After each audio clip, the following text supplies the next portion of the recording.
আজি আমি ইয়াতে সমবেত হৈছোঁ স্থানীয় ৰাইজ লৈ তাৰমানে বালাপাৰাৰ জামে মছজিদটো মোহন বাজাৰৰ যিটো সংযোগী ৰাস্তা এই উত্তৰ নলীগাঁৱৰ এই ৰাস্তাটোত যোৱাবাৰ অলপ কাম কৰিছিল ঠিকাদাৰে এই চেনগ্ৰেভেল যদিও পেলাইছিল বাৰিষা কালত সেই চেনগ্ৰেভেলবিলাক পানীয়ে ধুই উটাই লৈ গৈছে।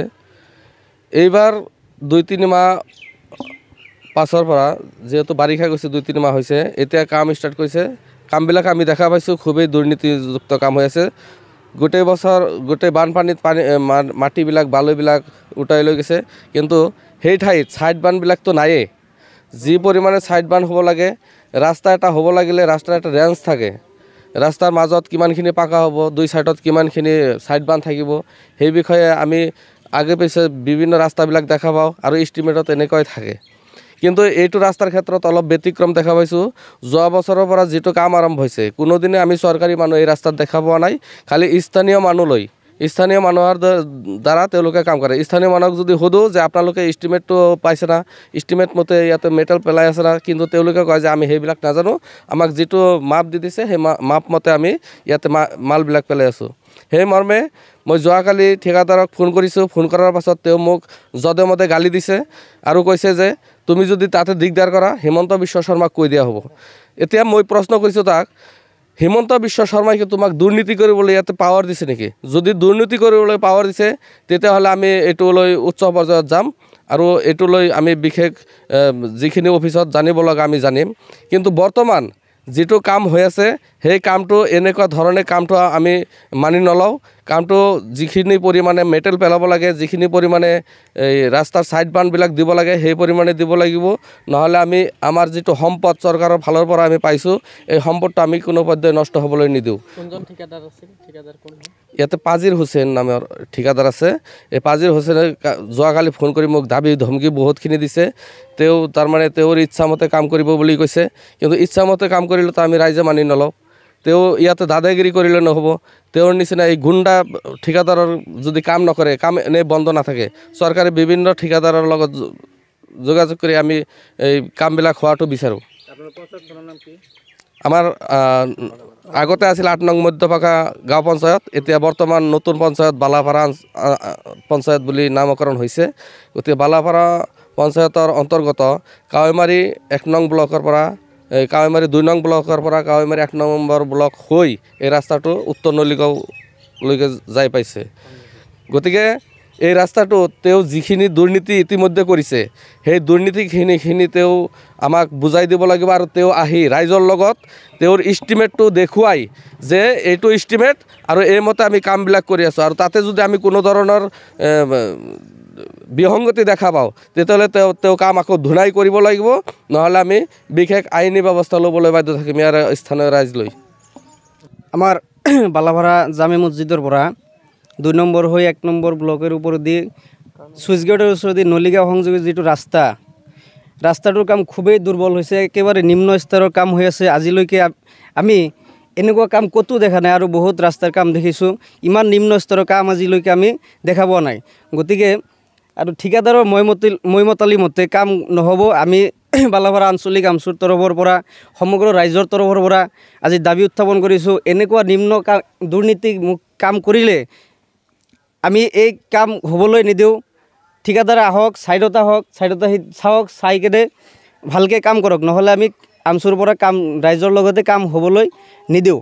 আৰু বাঁহৰ ছাইডৰ যিবিলাক জিঅ' বেগ দিব লাগে ছাইডেদি এই বাঁহৰ কেঁচাবিলাক দিছে সেইবিলাক কেইদিন থাকিব, 2 দিন পাছত এইবিলাক নষ্ট হৈ যাব। গতিকে এনেকুৱা ধৰণৰ দুৰ্নীতি হৈ আছে। গতিকে সেই দুৰ্নীতিযুক্ত যিবিলাক ৰাইজ আমি ঠিকাদাৰক আজিলৈকে দেখাই পোৱা নাই। ঠিকাদাৰে বোলে ফোন কৰিলে ঠিকাদাৰে যি টি ব্যৱহাৰ কৰি থাকে, আমাৰ লগত বেয়া ব্যৱহাৰ কৰে। কালি আমাৰ ডিষ্ট্ৰিক্টৰ সাধাৰণ সম্পাদকে ফোন কৰিছিল, তেওঁক বিভিন্ন ধৰণে গালি গালাজ পাৰিছে, মুখ্যমন্ত্ৰী ভয় দেখুৱাইছে। গতিকে এনেকুৱা কৰিলে, এনেকুৱা ইচ্ছামতে কাম কৰিলে নহ'ব। আমি যেতিয়ালৈকে ভালকৈ কাম নকৰিব আমি কামটো হ'বলৈ আমি ৰাইজে নিদিওঁ। এইখিনিয়ে কথা আমাৰ। কাৰেণ্টৰ খুঁটিটো এতিয়া ৰাস্তাৰ লগত আছে। এতিয়া কাৰেণ্টৰ খুঁটিটোত ইয়াৰ পৰা মাজত পৰিছে, ইয়াৰ পৰা অলপ ছাইডক দি ৰাস্তাটো ভাল হয়, ৰাস্তাটো অলপ ভিতৰ ফালে আনিলে সেইকাৰণে ৰাস্তাটো নদীৰ ফালে গুচি গৈছে সেই খুঁটিটোৰ কাৰণে। গতিকে আমি এইটো অনুৰোধ জনাওঁ যে অতি সোনকালে এই লাইনৰ খুঁটিটো ইয়াৰ পৰা গুচাই ৰাস্তাটো অলপ ইফালে কৰি ভাল কৰি দিয়ে যেন। আমাৰ বিশেষকৈ এখন চাৰিআলি হয়। এই চাৰিআলিৰ একদম নিচেই কাষত আমাৰ এখন লাইনৰ ট্ৰান্সমিটাৰ খুঁটি পোতা আছে আগৰে পৰাই। এতিয়া বৰ্তমান নদীয়ে সেই ট্ৰান্সমিটাৰৰ কাষতেই ভাঙি ভাঙি আহি ট্ৰান্সমিটাৰখন এখন পাইছেহি। গতিকে সেইটোৰ কাষেদি যদি দুটা চাৰিটা বাঁহৰ খুঁটি দি এতিয়া সেইটো মাটি পেলাই যায়, বিশেষ এই বাৰিষাত সেইখিনি নাথাকে। তাৰ কাৰণে আমাৰ এই ৰাস্তাখিনি একদম অচল হৈ পৰিব। গতিকে আমি ৰাইজৰ ফালৰ পৰা অনুৰোধ জনাইছোঁ যে আমাৰ এই ট্ৰান্সমিটাৰৰ খুঁটি অলপ সাল সলনি কৰি ৰাস্তাটো অলপ তাৰমানে নদীৰ একদম কাষেদি নাযায়, জহেন্দি যায় সেনেকৈ দিলি আমাৰ এই ৰাস্তাখিনিৰ খন্তেকীয়া হ'লেও অলপ নিৰাপত্তা হিচাপে থাকিব বুলি আমাৰ ৰাস্তাৰ কামটো এতিয়া যোৱাবাৰ যিখিনি মাল মেটেৰিয়েল পেলাইছে পানীয়ে ঠায়ে ঠায়ে সেইখিনি বস্তু আমাৰ কিছুমান উটুৱাই লৈ যায়। আগৰ দৰে নাই। বৰ্তমান যদি আকৌ সিহঁতে কৰি আছে, কিন্তু তাৰ য'ত য'ত লাগে তাতে দি কৰিলে ভাল হ'ব। আৰু এনেকৈ যদি নেদাকে কৰি যায় সেই ৰাস্তাটো দুৰ্নীতিমুক্ত হ'ব, দুৰ্নীতি পৰায়ণ হ'ব বুলি তাৰমানে আমি চাই আছোঁ ৰাইজে। যোৱা বছৰ ৰাস্তাটো ঠিকা পাইছে, এতিয়ালৈকে কাম কোনো ধৰণে আগবঢ়া নাই।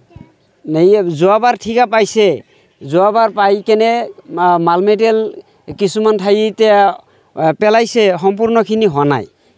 এতিয়া বৰ্তমান বাৰিষা অহাৰ পাছত সেই কামটো বন্ধ আছিল, বৰ্তমান আকৌ কৰিবলৈ ধৰিছে। সেইখিনি কাম এতিয়া য'ত য'ত প্ৰয়োজন আছে আচলতে সেইখিনি আগত কৰি এই চাইড বান্ধৰ মাটিখিনি পেলালে বা মেডেলখিনি পেলালে ভাল হ'ব বুলি আমি ৰাইজৰ ফালৰ পৰা অনুৰোধ জনাইছোঁ। যি হওক, ৰাস্তাৰ বাবদে যিখিনি ক'বলৈ কৈছে, মোৰ অলপ কথা লাগিছে যে আমাৰ ইয়াতে যিটো এই লাইনৰ খুঁটি আছে, এইটো ৰাস্তাটো বনাই আছে নদীৰ মাজত বনাই আছে। বাৰিষা আহিলেইতো ৰাস্তা আমাৰ নাথাকে। সেইকাৰণে এইটো ৰাস্তা এইটো উঠাই অলপ ভাল কৰি মজবুত কৰি দিবৰ কাৰণে আমি অনুৰোধ জনাইছোঁ। আৰু সেইটো নিদিলে এই ৰাস্তাৰ কামখিনি আমি ৰাইজে অলপ খামখেলি কৰাৰ কাৰণে আমি চিন্তা কৰিম। কিয়তে এতিয়া এটা বাঁহৰ দিব খুজিছিল, সেইটোও দিয়া নাই। একদম নদীৰ মাজত ৰাস্তাটো হৈ আছে। এইটো উঠাই অলপ সেইটো ছাইডত গাড়াৰ কথা আছিল। প্ৰথমত আমি শুনিছিলোঁ যে সেইটো অলপ সেইটো ছাইডত গাড়ী দিব, কিন্তু এইটোৰ কথা এতিয়া কেতিয়াও তেওঁলোকে ওলোৱা নাই। আমি ঠিকাদাৰো পোৱা নাই। এইটো কাৰণে আমি বেছি কৰি দাবী জনাইছোঁ, এইটো খুঁটি অলপ দক্ষিণ ছাইডে দি ৰাস্তাটো আমাৰ দক্ষিণ ফালে আনি দিব লাগিব। নহ'লে বাৰিষাত আমাৰ ৰাস্তা ইয়াতে নাথাকে। ইফালে ৰাস্তা থাকিলে ইয়াতে নাথাকে, আমি কেনেকৈ যোৱা আহি কৰিম? এইটোৰ কাৰণে আমি খুব ডাঙৰ কৰি আমি অনুৰোধ জনাইছোঁ। আৰু যিটো ঠিকাদাৰে দম জনাইছে, আমাৰ ৰাইজৰ ৰাস্তা, ঠিকাদাৰৰ ৰাস্তা নহয়। তেওঁ চৰকাৰৰ পইচা দিছে ৰাইজৰ কাম কৰাৰ কাৰণে, কিয় তেওঁ দম দিব লাগে? তে ৰাইজৰ কাৰণে ৰাস্তা যেনেকৈ বনাব তেনেকৈ বনাই দি যাব লাগিব। তেওঁ দমৰ কামাই নাখাওঁ নহয় আমি। তেওঁ ভালদৰে ৰাস্তাটো আমাৰ কৰিব লাগিব। নহ'লে যদি ভালদৰে নাখায় তেওঁ বাদ দি দিয়ক।